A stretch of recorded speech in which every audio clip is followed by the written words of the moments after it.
तऽ की हाल चाल छै यौ मिथिलावासी सब। आइ छल अहाँके देव उठान, तऽ भगवान सबके पूजा पाठ कऽ कऽ आब जे छै फलाहारके इंतजाम कऽ रहल यऽ कविता एम्हर।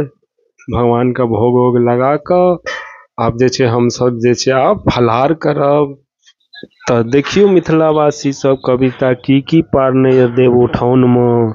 एम्हर जे छै तुलसी चौरा लग कविता बढ़िआँ से पूजा केलथि हन। तुलसी माता का देखियो, ये हमर बालकोनी के नजारा छी। देखियो मिथिलावासी कते नीक लगे छै। एम्हर छै मिथिलावासी बाबूजी फलाहार कऽ रहल यऽ। की सब करै छियै फलाहार? हलुआ, केरा, पपीता, सिंघार और मखानक खीर। वाह, पापाजी फलाहार कऽ रहल छथि। कविता जे छै आब हमर सबके तैयारी कऽ रहल यऽ फलाहार के ने कविता। मिथिलावासी हमहूँ नवेद खा लेलहुँ।